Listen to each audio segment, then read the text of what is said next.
the Circle, Season 10. Season 10, Episode 1.1. Are we sure? Yes, we are. Okay. I went back, looked at everything, looked at the years. Shawn, this is our 10th season together. Like I told someone, I'm surprised we've lasted this long. You're surprised? Yeah, well, and I'm surprised I've lasted this long. I'm surprised you didn't kill me yet, to be honest with you. You show up with all this research, and I show up and I just flap my gums like 10.1. Yeah, hammers, good job. Hammers! That's kind of it, Shawn. A lot of truth in that. Yeah. But yeah, 10 years. And you think about it, that's, I think that's 7 or 8 kids who have come in as freshmen, left as seniors, and they've had like the whiteboard predictions or weekly, I gotcha. Whatever. So that's a lot of kids who have been involved in Inside the Circle. How many names have we said? Imagine if we did D2 and D3.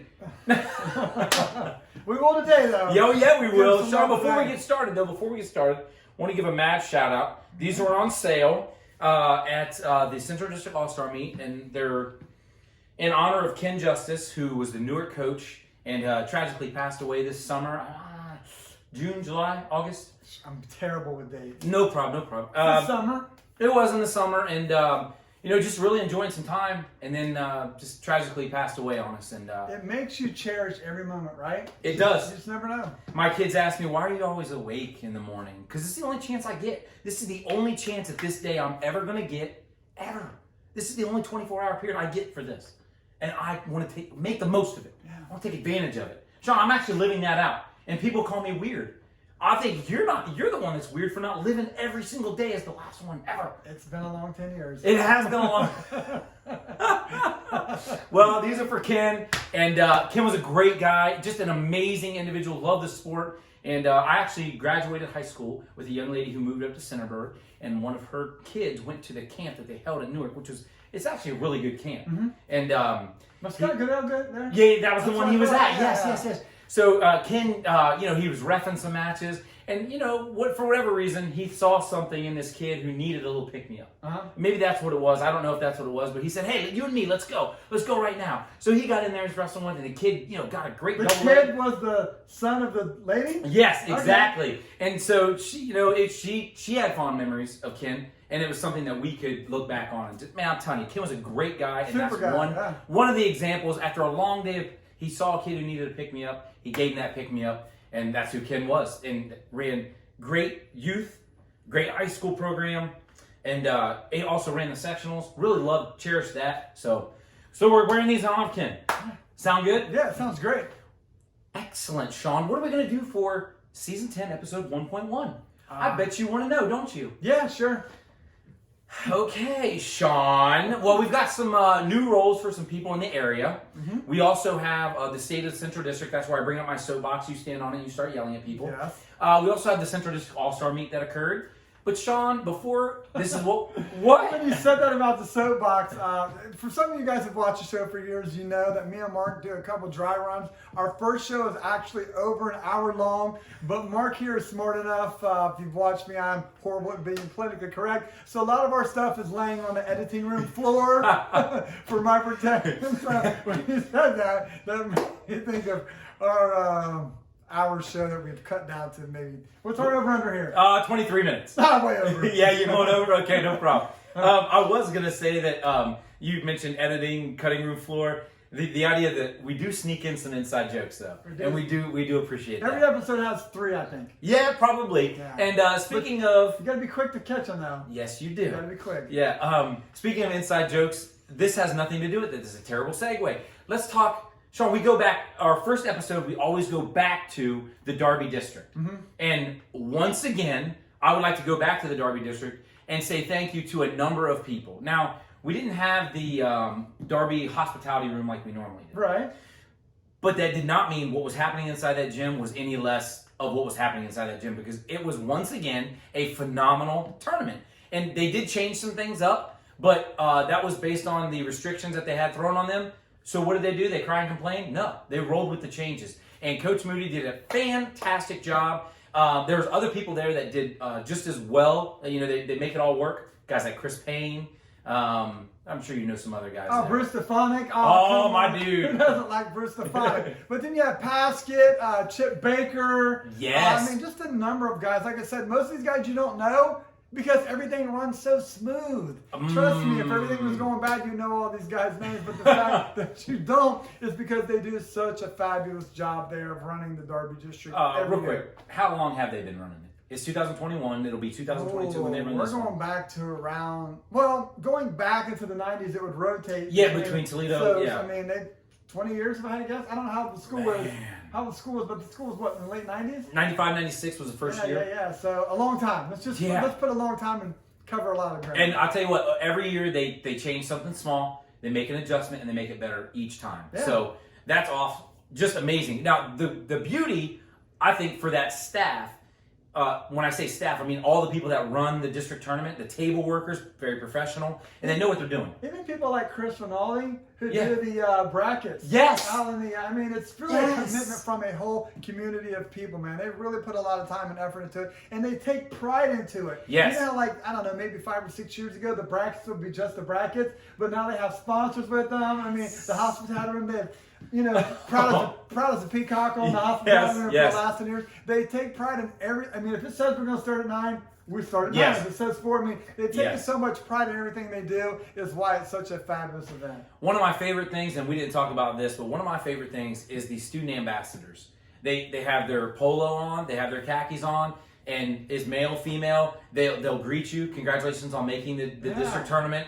I will take you to where you need to go now. I mean, that is a level of class that is just far above, just amazing. It's icing on the cake. Shawn, but what I was going to say was, not only did they do it that weekend, the state asked, they accepted, we're going to do the state tournament 5 days later. And I will say this, I saw videos of the D2 and D3, nothing against those guys. They did what they had to do. Derby not only did it, but they upped it. Yeah. The lighting, the entrance, the smoke. Everything. Name it. Oh, they had the red and the green entrance, like not ramps, but aisleway that you run down. So I mean, they did a great job. So I mean, and Moody, how about Moody? Huh? My dude rides off into the sunset with a state championship. You know, I was telling Mark, we were talking about this. I was telling some other people, when me and Mark go to other areas of the state for Brecksville or Ironman or Coaches Classic down in Cincinnati, they know Marcus Cruiser. They're always like, hey, Cruiser, regardless of what this guy does for the rest of his life, he's always going to be known as Cruiser. And I'm okay with that. But when they see me, they're always like, did the homeschool have a champ? I don't know what it is, but it stuck with me whenever I go to Brecksville with them. They always ask me.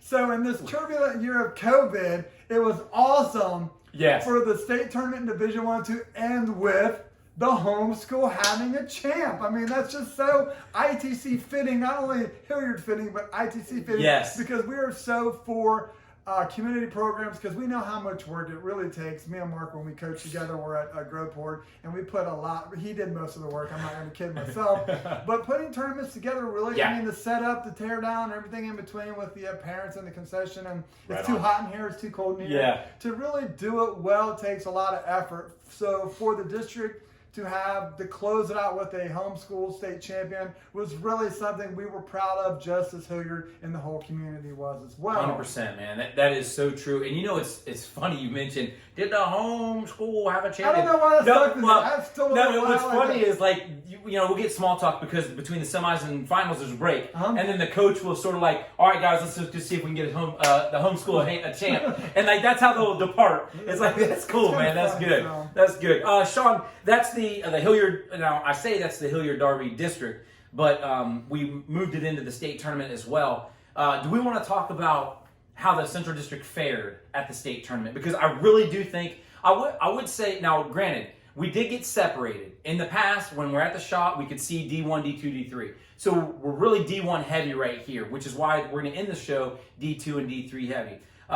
But for the D1, I thought our kids from the Central District did a phenomenal job. Yeah, I think we did all ways across the board there, to be honest. Yes. I think we had a great showing, as me and Mark talked about. We had 8 finalists, 5 champs, 4 of those are returning, which is an astonishing number to me. Trust me, that number will not be broke in at least 20 years. That we have 4 Division I state champions coming back for their, coming back next year. Challenge! To repeat that feat. That's kind of me and That's Mark. big time. Me and Mark talked about going back to the 80s. And I know we're dating ourselves 40 years ago, but like, how many champions do we have come back in Division I to try to go for another state title? And the only guy we could think of off the top of our head was Rex Holman of Upright. In the 80s. Yeah, in the 80s. I mean, in the 90s, we started to pick up steam Keaton there. Anderson But would it have just done shows that the constant progression of Central Ohio Wrestling. And people ask me, I told Mark, Intermat contacted me shortly after the state tournament to get my take on where Ohio Wrestling at and where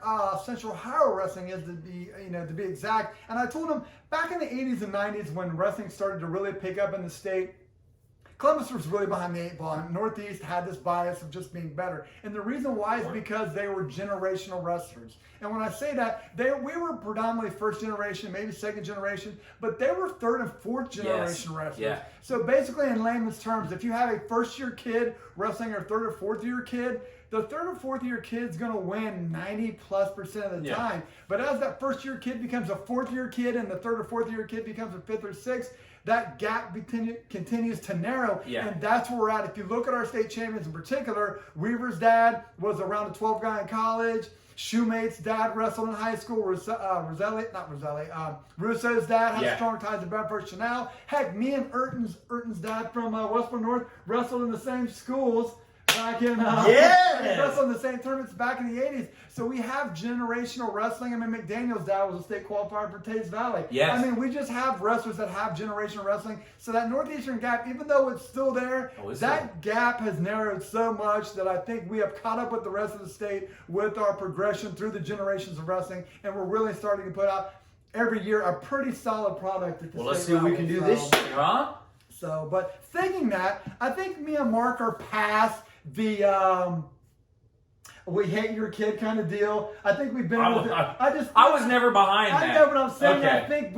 Oh, you think the district welcomes is like us? Okay. us now, like they get we're promoting wrestling, because when I was looking at that the state results, 6 out of the 14 weights, a kid who won Derby placed behind somebody that he at the Derby district. Yeah, and 2 times the champion didn't place, and 2 people behind him did at the state level. Dang. Wow, man, bracketing is so funny that way. So, but I think it is now. I was talking to one of the dads of the state champion from Derby. It's are you right on that weekend?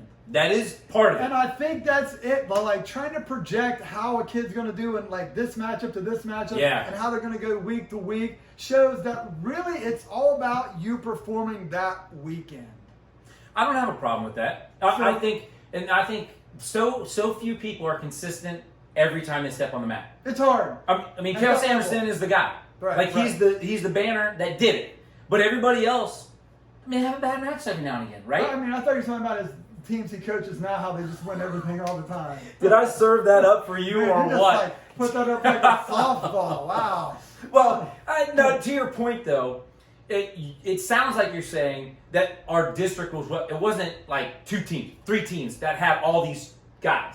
It was spread out across a multiple number of teams. You know what reminds me of? Well, no, I'm not saying that every team can have 4 national champions a year. Oh my gosh. What I'm saying is, I don't know if you've ever watched the Nick Syriano. For you, those of you who don't know who Nick Syriano is, he's a phenomenal high school wrestler that went to Penn State, was there for a year, and then left and went to Rutgers to become a national champion. Before he transferred, though, he had this great interview with Flo, and he said, you know, when I was in middle school, everybody told me I had to go to, one of 3 or 4 schools to be a state champion.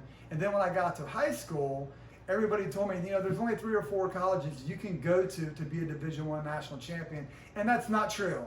How far you go in life and in this sport depends on you, the person, how much you're willing to put into it. And when I'm looking at the state tournament, I mean, we had state finalists from Derby, Liberty, Westville North, Delaware, Taze Valley, I mean, whoever. It all depends on we have the coaching staff in the Central District to do it, and it depends on how much effort you really want to put in to be a champion. So, I don't have a problem with that. Bryce Meredith said the exact same thing. Yeah. Bryce Meredith wrestled for North Carolina State. He could not beat one of the other guys, so he transferred to Wyoming. His point was, you can be a national champ. So I hear what you're saying. South Dakota State. South Dakota State had a national champ. Division I national champ. Now, I personally, now this is just Mark Neiman speaking. I do appreciate when those smaller schools do have a national champ because it proves your point, but it keeps college wrestling relevant in those areas. Right? Because if you have a national, some of those people, you do need that. Some of those people just need an All-American or two that they can go back to their administrators and say, listen, we just had 2 All-Americans. I'm looking for another practice match. Are you saying Michigan was on the cusp of canceling football? Why you gotta do that, man? No, I'm not well, saying you gotta have a winner or they're just dies. I mean, hey, but you know what? It could have been Harbaugh's job. If he lost again, you don't know. That could have been his job. Like, look, you can't win the big game. You're out. So what we did was we spared him another 5 or 6 years. You know, and also speaking to what you're talking about, the college level, kids in Columbus that have left high school to go to the college level also have success as well. No, you're absolutely right. And so your point is, and I think that, and I'm going to say this, I think a lot of times in the Central District, it's go big or don't go at all. Because we have Ohio State right here, which if you can go to Ohio State, Shoemate's going. We have not Adkins, but there's a kid from Northridge there now. Evan. I think his name is Atkins. No, he was at Princeton. He's now a doctor. No, he's great. Reeves, Clay Reeves. Yes, that's who it is. So we have guys, the Donatellis. One of the Donatellis was there. Shoemate was going there. If you can go there, go there. But if you can't go there, there are other options. Look at Findlay. They had a national champ from Central Crossing. He's a national champ. They had 2 Central Crossing had 2 national champs.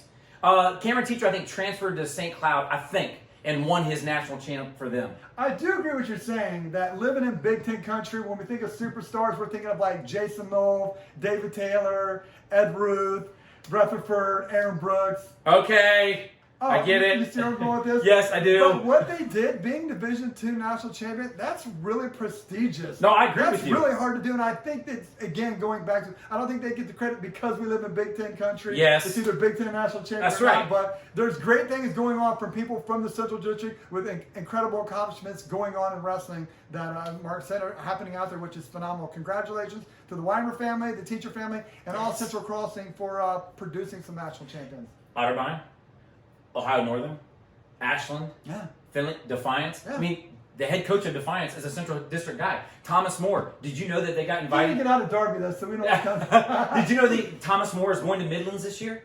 Thomas Moore was invited to Midlands. You know who the coach of Thomas Moore is? Yes. Jason Russell Yes. from Columbus West. Yep. Guys, we are doing it. We are doing it. So coaches, keep doing what you're doing. Kids, keep doing what you're doing, and we're going to make strides. Shawn, that's a lot right there. That's cutting into my 24-minute. And 23 that's, yeah, exactly. Shawn, we had a great district, Darby district, followed by a phenomenal state tournament. And then over the summer, we got some information that sort of shook some things up. In my estimation, talking to some coaches, I think hold on. Sticker shock, not as much as overall shock. But my point is, I think they're going to make the adjustment, and they're going to be fine. The point I'm trying to make, the weight class change. 106 to 138 did not change. Those are still the same. I'm going to say 145. I mean, 1 pound. Yeah, it's a big difference. For the guys who are cutting, that's a big difference. So we go from 145 down to 144, followed by 150, 157, 165, 175, straight to 190, 215 heavyweight. I love those weights. I'm not hating on them. I just think my thing is it would have been nice to have a year to plan for that. That's all I'm saying. I'm okay with that too. Okay. But then again, I said at the beginning of the show, I'm not an OSHA guy. Did I say it on the show? No, I think I said it on the last show. The hour-long edition. Shawn, when we talk about the bottom 7 remaining the same, the top 7 remaining the same, there is something that you wanted to communicate concerning the weight classes. Well, I'm hoping I can follow. The weight classes. I just wish, to me, I wish we just take a weight out. Everybody knows. So instead of 14, have 13. Yes. I don't have a problem with that. I like what Pennsylvania does here. They have 2. Oh, God. Why don't you just move there? I might actually after this episode.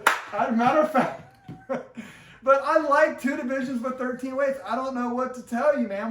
When I went back and looked at the statistic, the first round matches in Division I at the state tournament, 44% of the time, they were bonus wins, which means not really competitive 1 wrestling. versus 4, you're going to get 4 of those in a weight class. But when we went to the quarterfinals, what do you think it was? Well, it'd definitely go down.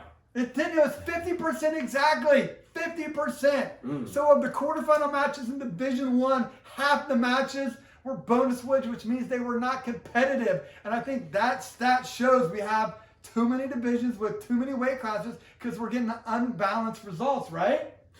50% of bonus matches. No, I get it. I don't voice my opinion on this too often. 2 divisions, 13 weight classes, I like. What do you want to move to Pennsylvania then? Yeah, no, I'm just saying, I think that is, and so. I think 336 state awards is too many, and we're creating some paper lines. I'm just saying. I'm not hating on that. I wasn't a fan of moving 7th and 8th, placing 7th and 8th, but I get that they do it for other sports, and you're placing half the field. Now, my son gets 7th or 8th in the state, I might think differently. I probably won't think differently personally. But I think ultimately, placing top 6, 2 divisions, 13 weight classes is where I'd like to see. That's just me. I get it, but I'm saying when the stats show they're uncompetitive matches, it's because there's too much. Okay. To me, but again, we'll go with whatever's out there. Okay. Well, Shawn, let's talk about what's out there. You know, I'm sitting here thinking, I was told over the summer I was at the wrestling cards on the patio, whatever you call it. What is it? Parkview patio? Parkview? I think what you're trying to say is poker on the Parkway or cards at the Camden. Yes, one of the we're two. gonna go with one of those. And I was told we probably have 500 ITC fans, and maybe 7 or 8 of them are Shawn ITC fans. The rest are Mark. I'm pretty sure after this show, I'm going to whittle that number down to 3 or 4. The fact that you think you have fans, I've seen the hate mail. I was shocked. Yeah, trust me. Our suggestion box / hate mail is always full. Ain't nothing wrong with that. Shawn, let's talk about Central District All-Star Meet. So we're moving forward. Okay. Over the summer, we had the weight changes. Now we show up to Central District All-Star Meet. It happened November 23rd. It was Tuesday, November 23rd, right before Thanksgiving there, and it happened at Whitehall Yearling High School. I got to give a mad shout out to Steve Pennington and staff. They did a phenomenal job. The AD would be involved in that. Hewitt? Bill Hewitt would definitely be involved. Now, he's a wrestling guy, so That probably helped. It does. I think I've said this for a long time. We need more wrestlers in administrative positions, whether it be said that principal. for years. I said What's it a first principal? though. Principal or athletic director, they need to be involved in those because I really do believe that even as a wrestler, if I was the athletic director, I would want every sport to flourish, to do everything possible. Like I would take my wrestler's mindset into volleyball, to tennis, to baseball, to track. Nah. I would. As long as it's football, I'm working. No. I'll tell you this right now. My football team goes below 500. Every single lineman, defensive and offensive, you're going to the wrestling practice. Period. I can't make that happen. But anywho, let's talk positives and negatives about the Central District All-Star Meet. Shawn, I'm a positive guy, so we're going to start with the negatives. This way we can end with the positives. So I'm going to talk about Yeah, the negatives? that's right. You're going to talk about the negatives. Every good show or movie or comic book has a good guy and a villain. This guy's never going to be the villain. Ever. Well, I'm going to talk about the positives, so I'm going to talk about all the negatives. Hey, if you want to reverse it, it's not going to go very well. I think that, let's be honest, a lot of teams don't participate in it anymore. I wouldn't go a lot of teams, personally. Ooh, I'm going to say a lot. Okay. What do you consider a lot? Well, we have 40 Division I teams. I would say over 10, which would be... Now, do they qualify? Because if they don't qualify, then they don't qualify. I think everybody qualifies for this for the All-Star at this point. But I think definitely more than 25% did not wrestle that could have wrestled. Okay, there you go. I'm not hating on them. I'm just saying it's not as prestigious as it was. Me and Mark talked back when we wrestled. The only reason why a kid did not wrestle would be injury. That would truly be the only reason why they didn't wrestle. Even state football playoffs. They were there. I think we were a little later, but I they could be were wrong. different because they didn't have As many, that's what I'm saying. This year, I think they had 26 rounds. 26 rounds of State tournament, football yeah. playoffs, and last they used to only have 4. But Yeah. anyway, they did only have 4. I know. But I think, as Mark talked about, the reason why is because back when we wrestled, you can take it from here, Mark. No, yeah, I'm saying this. I believe this wholeheartedly. The Division I versus Division II, 3 format, you would have never got those matchups in a regular season. You Probably just not wouldn't. right. Division, and I think when I think back to the tournaments that were big. So basically, you're saying Division I wrestle basically Division One, Division Two, wrestle Division basically Two, Division 2, and Division 3. Wrestle, so the All-Star yeah. brought maybe a state champion from Division 3 to wrestle with maybe a state placer from Division 1, and that might be the only time Yes. they would wrestle. But now because the structure of the point system has changed, that's one thing. plus they go to more, Breaksville, Yep. Ironman, Medina. There's more opportunities for them to cross paths, Yes. as opposed to top-level kids crossing paths in a 1-1-1 match. Yes. We'll just have 3 or 4 weeks of practice and wrestle. Yes. Medina or Breaksville or. No, I get that. I also think. Actually, I agree with you that that's probably happening. But I also think there's another wrinkle to that where I honestly remember wrestling in 2, maybe 3 tournaments. Everything else was duels. Yeah. And we always wrestled duels. And the likelihood of a D2 or D3 team wrestling a D1 team in a dual meet, you got 13 weight classes back then. In order to get that one match, probably unlikely. I'm going to do what's best for my team before I put one guy against another, which in the end you could end up bumping up. You know what I'm saying? So it was one of those deals where I'm not just wrestling a dual meet just to get that matchup. However, in the Central District All-Star meet, these two are going to meet and it's going to be legit. Like, it's going to be a great time. I don't know if I ever thought it was legit, though. Even back then, I would like to see good guys wrestle. But 1-1-1, it really is hard to get a feel of a match, right? Yeah, definitely. It's very fast. Right. It's great for if you're recording and uploading to YouTube because those things go quick. But, I mean, a pin, I don't think we had but 1 or 2 pins. But, anywho, you talk about the negatives. It seems like it's the elephant in the room, has run its course. That's what I do. I know, but I will say this for the positives. Not only do we have wrestling, it brought all the coaches into one area. I would like to point out that the girls wrestling, one of the knocks for girls wrestling is it ruins the flow. For me, as someone who's that's it. that's not the knock. People say that? Yes, that is what they say. Because they do. Same with Greco. They do Greco. They do a female. Greco ruins everything. Greco. No, one of the knocks is that it ruins the flow. I did not feel that it ruined the flow. And moreover, I got to see state placers, state champs, and even state qualifiers wrestle. And at the state tournament, I was there the last 2 years at the state tournament, and it was a lot going on, man. And I didn't know every girl that was there. I don't know why we don't have girls state wrestling at the tournament. I mean, girls. Try it again. I don't know why we don't have girls state wrestling mixed in with the boys state wrestling. I think they're moving toward it. I have no problem with OHSAA. that. Hey, I have no look problem at me. with that. OHSAA has not sanctioned it. That is the problem. Okay. Do you realize that I think we counted last 23 to 27 states have sanctioned girls wrestling? Ohio is not one of them. The University of Iowa, not Penn State, the University of Iowa, you come on over, bud. I'm on your soapbox now. Hey, let me start at the beginning. I'm not a fan of OSHA. The University of Iowa just named a women's wrestling coach, which I thought was the ultimate move ever. I think there's an asterisk by that. I know there is, and I love it. Oh, so we can't have lacrosse? Lacrosse. We can't have lacrosse. So you have to instate girls lacrosse. No, we just have to instate a girls sport. Is that correct? Well, yeah. Fine, we're going with wrestling. Let's rock and roll. I love it. You talked about one. I want to move to Iowa just for that move. That is a Shawn ITC move if there ever was one. But you know what? It gets women's wrestling at the forefront. And you mentioned how the Central District used to be 2 generations behind, and we're closing that gap. I'll say this: I don't want to be behind anybody when it comes to girls wrestling. I want Ohio to be on the forefront, and moreover, I think we've got great Central District representation with Delaware Hayes, Marysville, Olentangy Orange, and there are probably 5 to 7 other teams that are focusing on girls wrestling. And I'm saying, hey, I don't want to be behind. That's what I'm saying. I don't know why college wrestling is so against Penn State having oh my gosh! They don't want them to have a college girls sport. They don't want them to have college wrestling. Penn State. I'm going to look into that. They're are afraid they're something going to else. dominate. I guess that's it. Dude, this has turned into Shawn Penn Comedy Hour. Hey, it's been like eight months, man. I got to get it all in, right?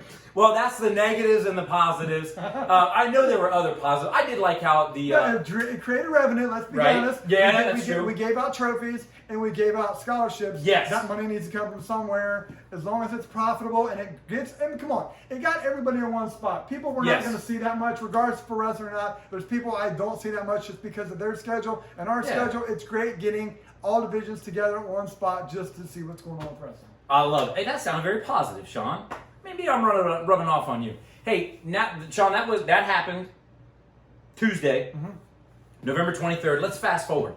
This weekend, we have wrestling going on. Is it possible to wrestle a match on Thursday, December 2nd? That I don't know for sure. Before Mark goes too far, going back to happenings in the Central District, as most of you head coaches do know, Tom Rooney has taken over the director of wrestling. He gave 7 titles there. Because I think he's doing 7 things. I think he is. Tom is now going to be basically the head of officials. He's going to sign all the matches for the OCC, the Mid-State League, and anything going on with our team selection for sectional sites per se as well going forward. For most of you who do know or don't know Tom, Tom is the perfect guy for this job. And the reason why I was telling Mark is he's very transparent, and I see him at almost every event. I go to 3 or 4 matches a week up in the north central area. Mark goes to all the matches down in this area where he's at more of the central southeast. And I think we see Tom at literally every event. Yeah.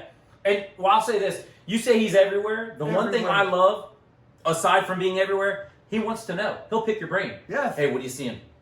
What are you seeing right here? What is something that I can do to take back to my guys in order to make a change to better things? Right. And personally, there's nothing better than I like a guy getting out in front of things and saying, look, if there's something wrong, we need to change it. And I love that. Yeah, it's awesome. I'm not saying he's going to be the best to ever do it, but the fact he's always around at these matches, creating conversation to improve, I think it's a wonderful hire for the district. And congratulations, Tom. I truly think you're going to improve what is already a good product to begin with. Awesome. Shawn, those officials need jobs. They need work. Yes. Is there any work going on this week? That's funny you say that, and I'm going to put in a little asterisk here before we get to that. Please take it easy on the officials this year. Okay. Officiating at any level of any sport, was that pass interference? Was that targeting?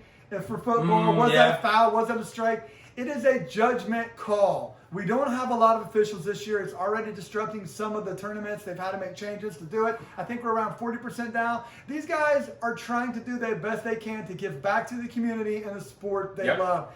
Nobody makes any money doing refereeing. We talked about this. It is a complete labor of love. You do it because you want to. And sometimes interpretation, the way they see it, is maybe not the way you see it. Not that you're trying to screw anybody's team or anybody's kid over. It's just sometimes their interpretation is different from yours. It's just what it is. So take it easy on these guys. They really are trying to do the best they can under the circuit. I mean, think about a big match. You got coaches from both sides yelling. You got parents yelling. I mean, there's a lot going on. The clock's running down. The guy's trying to hit you with it. No, there's a lot of pieces to the parts. And I'll say this. I'm listening to you talk about this. I will say from this, again, this is just my perspective. This is my personal opinion.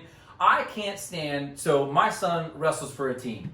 Let's say that team's Watkins Memorial. Let's pretend. Okay? If he's wrestling for Watkins Memorial, but there isn't a Watkins Memorial kid on the mat, like, I don't think I should be booing ever. And I darn sure shouldn't be cheering when some guy comes up limp with his ankle hurt, or the ref makes a bad call against some kid that I don't like. Like, whose world does this make sense? Like, that is ridiculous to me. So my thing is, when we're harping on refs or even harping on coaches or that bopper, which I'm guilty of, I really need to take it. For some reason, this guy attacks Bob. There's 15 seconds left. Why are you out here? Stop. There were 27 seconds left on that. That should not have happened. Give him his moment, man. God. Anywho, the whole point is, man, that was pretty positive too. Then you stopped him coming. Like, what are you doing? That was a good time to mention to that kid, hey, I think 10 seconds is fine, and you also need to count down from 4, not 5. Additionally, you need to keep the action between you and the clock. Gotcha. That's not hard. Anyways, what I was going to say was those refs need work. The refs need assignments. They need work. And they're going to get some work this weekend, starting Friday night. Shawn, do you know who's once again hosting a dual/tri/2x4/quad this Friday night? Have we determined what it's called? Yes, it's called a predetermined 2x4. Yes, me and Mark will be traveling to Upper Arlington to attend a predetermined 2x4. There you go. At Hastings High School. I love No, middle school.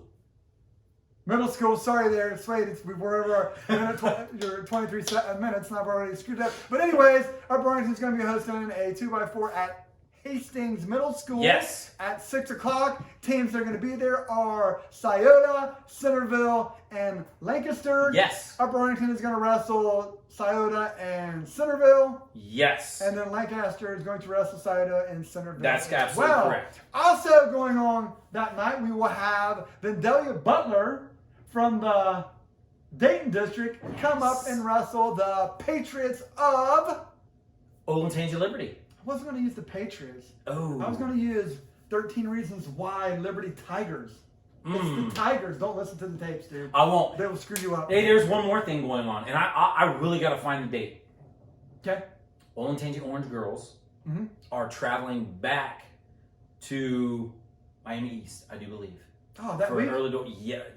This week coming up? I do believe. It might be next week, but I really think it's this week. Home The or graphic, away? We had to go. It's Oh, away. you said back. Yeah, You said yeah. back. Gotcha. They're traveling back. So that's great. I want to see our girls do well. So there you go. But we also have, 5-6 tournaments going on, too? Yes. Saturday, A lot of there's a wrestling. lot going on. Actually, Saturday, Olentangy has a tournament. Mount Vernon has a tournament. St. Francis de Sales has a tournament. Upper Arlington has duels, but it's still a tournament.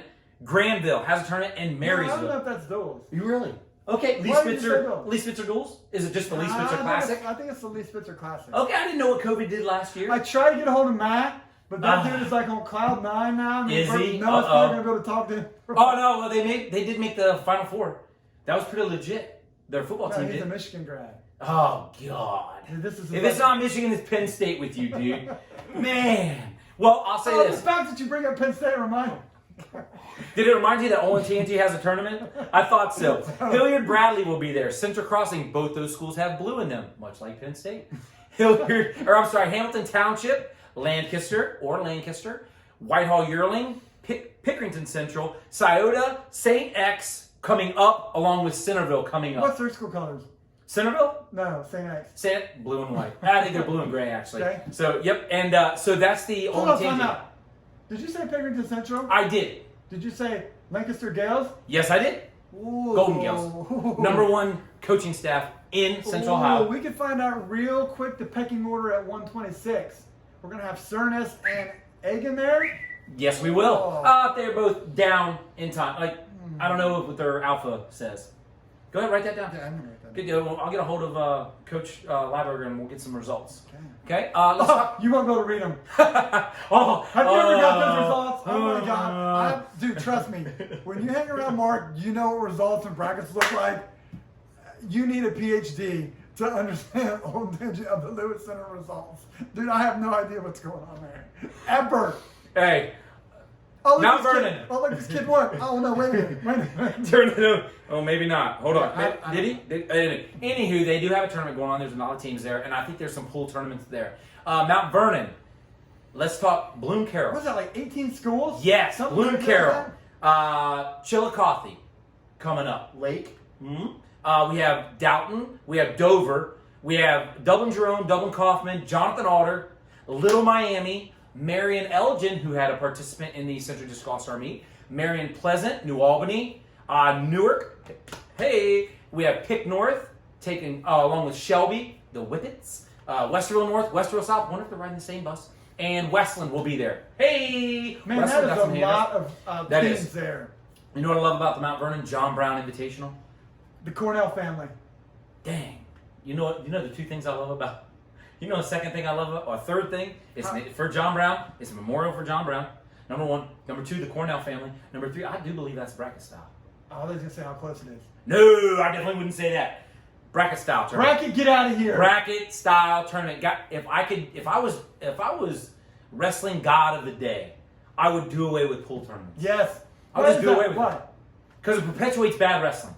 I'm going to write that down. Write that down. You're going to go 0-5. You want to not go 0-2? Get better in the practice but if room. you're not good, they'll put you in the bracket with kids that are your level. Is that really what Yeah, they happens? won't put you at the number one seed. Oh, They yeah. don't do You're that. probably wrong on they that. put all the top the good kids in one bracket, and all the kids. They don't spread it out like that. Like the bad kids wrestle all the good kids, and the good kids wrestle all the bad. They don't do that. I think you're crazy and you're trying to stall to get it to 23 minutes. Let's talk St. Francis de Sales, home of Mark Zimmer. Rest in peace. St. Francis de Sales has a tournament. They have Centennial, Groveport Madison, Hilliard Davidson, Indian Lake, who I think just had a guy signed somewhere, Johnstown, Licking Heights, Northridge, Olentangy Liberty, South High, Go Bulldogs, and Thomas Worthington. Wait, two things. Did you say Olentangy Liberty? I did. Don't they have a good 215 pounder? He's all right. Yeah. And doesn't the Cells have a good 215 pounder? Yeah, he's all right. Yeah. Oh, The top four in the state, both of them. Second. Think they're gonna wrestle? Oh, yeah, heck yeah. Heck yes. No one is running. No one is ducking. That's just not what happened with these two programs. That doesn't happen. Well, not to be funny, but Old Danger Liberty, I did ask them because we did see these schools are going to be there, and they both have two phenomenal 15-pounders. But I think Old Danger Liberty is sending more of a mixed team Which happens. Dude, with Liberty, I never know what's going on with those guys. They don't know what's going on with those guys. That's true. You know, the fact that they're in the state duels this year for the first time they? ever, they are. I'm just waiting for that phone call the night before. Like, yeah, I don't like where my team's at. We got some injuries. We're just going to send some of our non-starters there. They could, but I just never know. But, you know, they're having success at whatever this Jedi mind trick they're doing. They put out a lot of champions. But you did talk about a school that I'm interested in seeing this year. Thomas Worthington. Yes. This might be one of those sneaky, quiet teams on the radar. Ross is doing a great job. Todd there, all those guys. They got 10 seniors. No, I'm not saying they're going to win Derby by 100 points, but I think of a team when you're trying to figure out a top 10 at Derby possibly, they could sneak in the back door and grab that 9 or 10 spot. I mean, you got 10 seniors and a pretty decent 106-pounder, which is one of those weights you can kind of steal points. Yeah. Maybe they can have some success this year behind the returning state qualifier at 215. Maybe. Jameson. So those are some results in a team I'm forward to looking to on Sunday morning. Excellent. Let's talk about Upper Arlington hosting. Not only are they hosting at Hastings a predetermined 2x4, they're going to turn around and host a tournament. Yeah, the next day, I think they call it the Lee Spitzer Classic, whatever they call it there. Worthington Kilbourne's going to be there. I believe Vandalia Butler is coming down. Stays up after having that duel, and then Old Tangy Orange, among other schools, historically always goes to that tournament, which will be another great day of wrestling. Yes. Then we're going to go to where me and Mark is going to start our day off at the Marysville Duels. Talk to me a little bit about that. I'll talk to you about Marysville. You name it, it's going on there. Man, why are you always talking about me? I'm telling you, they're running a varsity duels tournament. They're running a JV come all tournament. They're running a girls tournament that day. What is it? So they're just having a varsity tournament there? Nope. They got a JV tournament and they got a girls tournament going on. So when's the varsity tournament? Going on at the same time in the main gym, in the field house, they got another tournament going on. So they're going to run a varsity tournament. Yep. A JV/freshman tournament. Yep. And then a girls tournament at the same time. Yep. The only thing we're missing is a goat roping in the back. I'm telling you. You can't steal my line. That's my line. These guys are out of control. They got St. Paris Graham coming. Mechanicsburg will be there. Also, Delta coming down from the northwest. Taze Valley will be there. Springboro. Yes, Springboro. Ashland coming down. Watkins Memorial. Old Man's Bend. We got Delaware Hayes coming. We have Grove City, Parkersburg South crossing the border from West Virginia, as well as Great Crossing from Kentucky. Are they related to Central Crossing? They're probably a distant cousin. Okay. Yeah. Well, that sounds like a good day of wrestling. It's going to be a great day. Not just the magnitude of it, but you talked about Grove City, which I would consider a top 10 school. Marysville, top 10. Delaware Hayes, top 10. Taze Valley. God, we're going to have, what, five top 10 schools there? I mean, that's a great day. What's the format there? Duels, the pools, kind of like that? No, just straight duels. I think they wrestle 4 duels. Okay. In that, yeah. There's also another tournament going on. We didn't get the list of teams yet. It's Granville. I wish I could remember some of the teams that were there. Oh, I think Granville's there. I know Granville's there. I'm pretty sure Big Walnut's there as well. Gotcha. It's possible. Coach Renner, he told me he was going to be there. So. Any idea where Old and Tangy Berlin is? I kind of put them with Hilliard Bradley. You never can tell. Never know. It's worth some points on the scavenger hunt. I can't tell you where they will be at the second week of the season, though. Old and Tangy Berlin duels? There you go. It's kind of sharp. Is Watkins there? No. They're not this year. Okay. Not this year. So, we'll put them with Bradley. Yeah. Well, good. Now that we got talking about Old and Tangy Berlin, I was thinking about Caden Hooks. I was just thinking to myself, dude, that cat is something else. But anyway, no, Cat, that was, we did talk about that. Caden Hooks, as most of you know. I got you on a rabbit trail. I could going past 24 minutes, you can guarantee. Was the first blind wrestler from Central Ohio to qualify for the state tournament since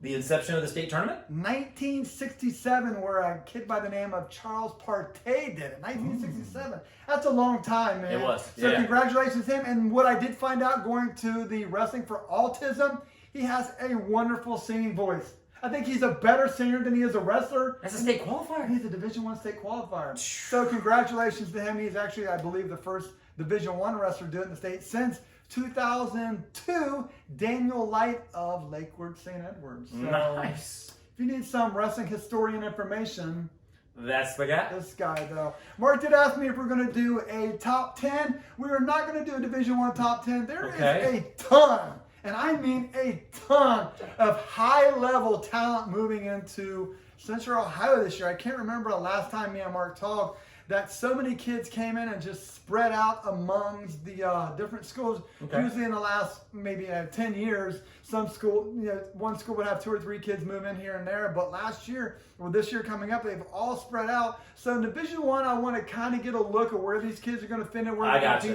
Because there are some schools they're coming into that might move a kid around or bump a kid out. But in Division II, man, the recruiting wars have just taken a turn down in Division II in Columbus, where Watterson and DeSales are just grabbing kids by the bunch loads. And me and Mark talked about, where did this come from? Division II has kind of been dormant in Columbus. I think that's a good word. In the last couple of years, but they've really picked up steam. I think everyone knows that Watterson is probably one of the future teams. But you know what it comes down to? Coaching staffs. And me and Mark talked about it. You look, Palmer has an incredible coaching staff. He's building there, and kids want to come wrestle for him. Watterson, again, Felix is bringing in better runner-up. Ross Thatcher. A lot of people are getting behind our boy Phil Anglin. Yeah, my boy. Coming back in there, so it's great. So we'll just talk about Division II and Division III a little bit while we can, and then we'll work on Division I as we go through the season and kind of see where these guys fit and how some of the weight changes as well fit. That's going to be interesting. With Division II, when you have less kids, you can kind of fill them in more. But when you're in Division I, where you have 30 to 40 kids, sometimes you really get jammed up in talking to some of these coaches.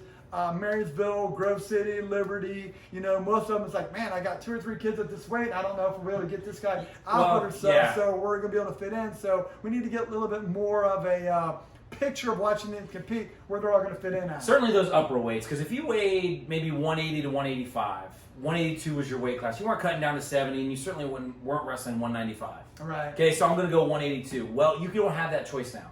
You're either 175 or you're 190, which is a big difference. So you got to figure something out. Am I going to suck down to 75 or am I going to build up to 90? Personally, build up, but whatever. It's your choice. You do what you want to do. Division I in Columbus, we've done a great job with that. I've talked to a lot of the coaches where we think maybe we've got jammed up. Some of them have been able to plan to get down to 75. That's good. Benson from Jameson Thomas Worthington. Thomas Worthington got big enough to go 220. That's so good. I think 95, even though it's going to be tough, I only see 2 kids fighting for one spot, which is what you should have anyway, right? I would like it when there's 7 to 10 kids. No, I mean the top 3 spots. I got locked. you. I got you. And then you have 2 kids fighting for a spot. Yeah.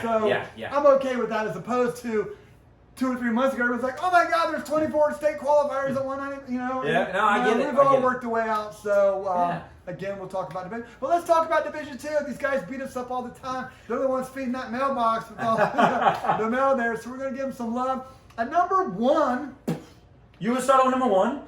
Do you want to start at number 1? Yeah, I'm going to go ahead. What? No, yeah, what? You do what you want to do. I'm just saying that. God, man, I had it all set up. But number 5. Okay. We're going to go with River Valley here. They have 3 returning district qualifiers, a team that always has numbers in Division II and Division III. That's numbers big. I expect them to have a full lineup. So we'll see them a couple times during the year. So we're going to start with River Valley at number 5. Nice. At number 4, we're going with Logan.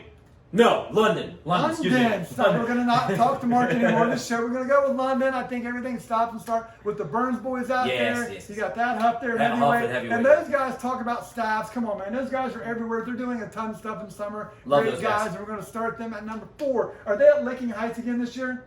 Yes, they are. Awesome. It'll be January 15th. Coach, we will see you at Licking Heights. At number 3, we're going to go with Jonathan Alder. I don't know why Mark doesn't have a shirt on. Trust me, I asked him the same question. But this is a team that was really hit hard last year by graduations. They had a phenomenal senior class. But they did return 6 district qualifiers.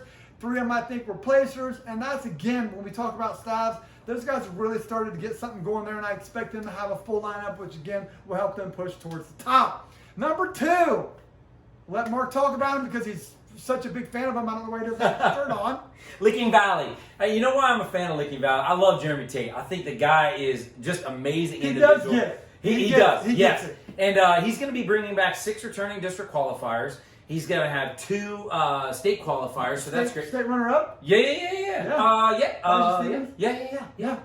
And they have 1 other district place winner. So they always have 8 to 10 kids who are really, really good. Right. And do they fill in those other 4 weight classes? Maybe, maybe not. But those other 8 can really do a great job. So there's your number 2 team.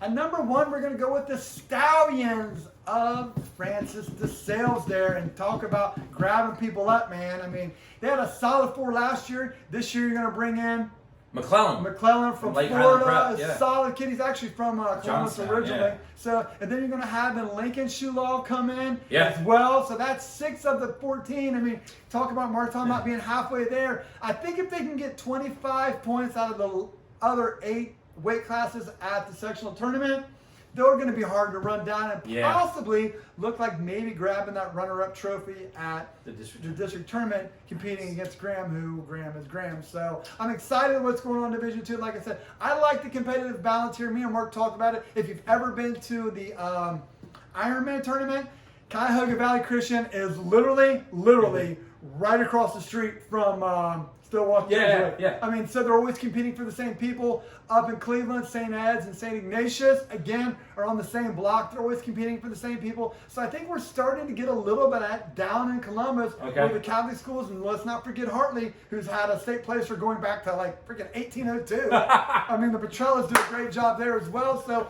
I like this competitive balance. But man, Division II is really starting to crank up the recruiting show. I mean, they're starting to grab a lot of top-level kids from not just Columbus, but from surrounding areas as well. You mentioned Hartley, and I'm not trying to jinx anybody here, trust me. But, I mean, they've been waiting for that state champ.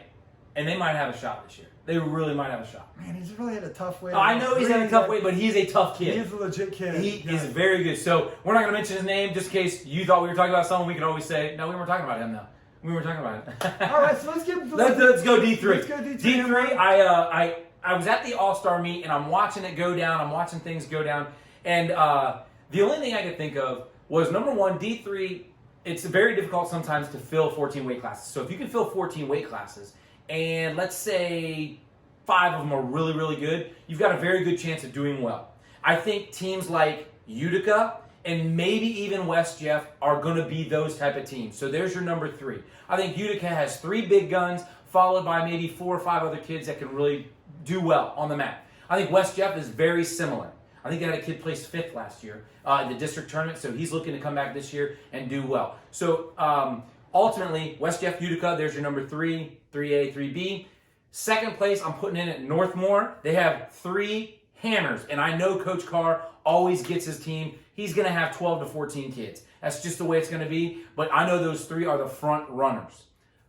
Last but certainly not least, first place, Marion Pleasant. They will be at Mount Vernon this weekend. We will see them. Guys, they are a very good team. Last year when we mentioned the Division I top 10, Coach Carr didn't know we said Division I. He didn't hear that. And he was like, Marion Pleasant beat them. Marion Pleasant beat them. Marion Pleasant's the 5th best team in this list here. What are you doing? Like, what do you guys don't know what you're talking about? Well, Scott, it was a D1 list, not an overall list, which I wouldn't mind hitting up. Maybe after, we've talked about that. Maybe after Christmas or something. Me and Mark have talked about that, doing our rankings.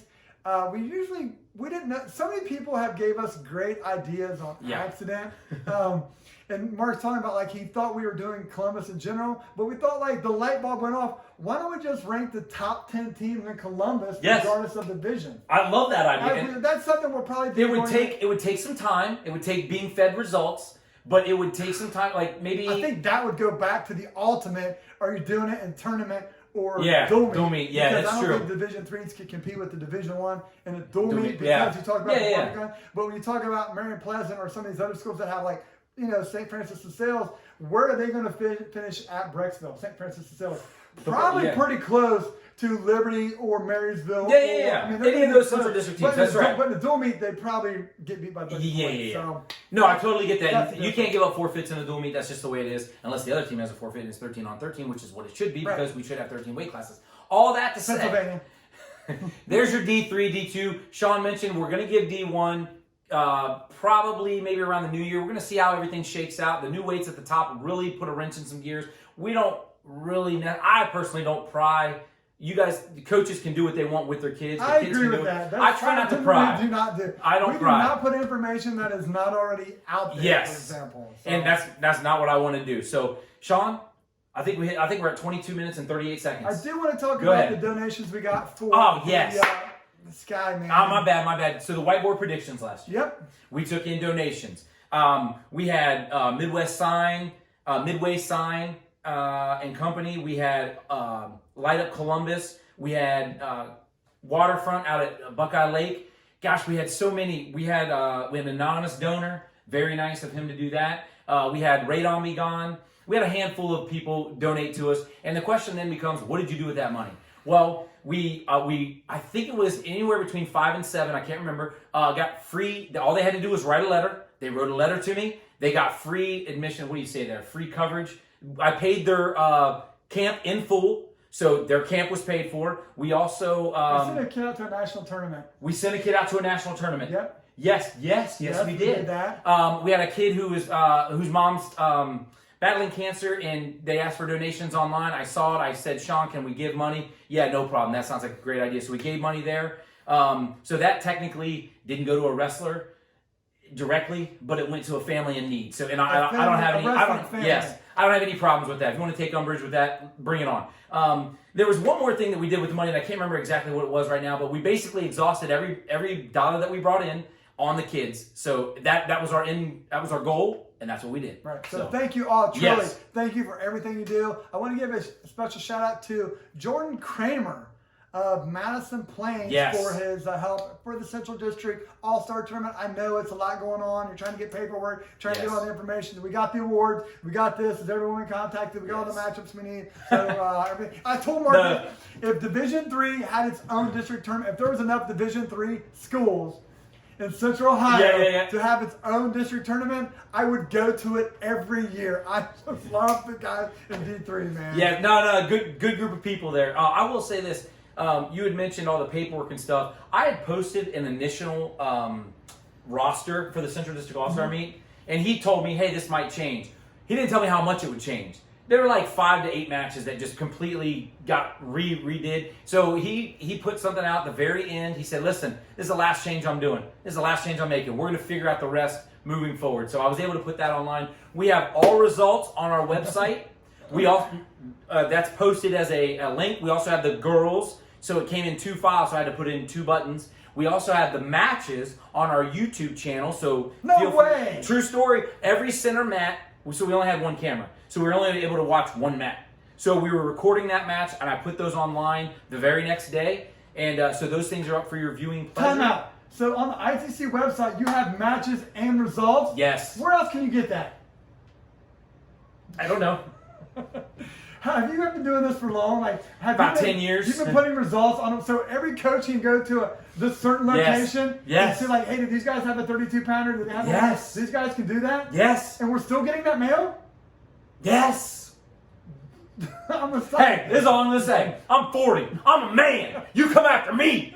You know, when you were saying, George, like, look, I'm done making changes. We're just spitball from here. I don't know why I was like, court right, boy.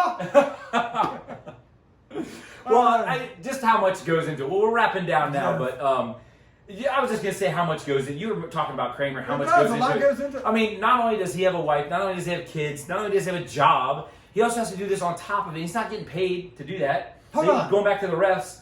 There's people giving up their time on Sundays for free for other people's kids? Yes. And yet they're still doing it from parents in the stands? They sure are.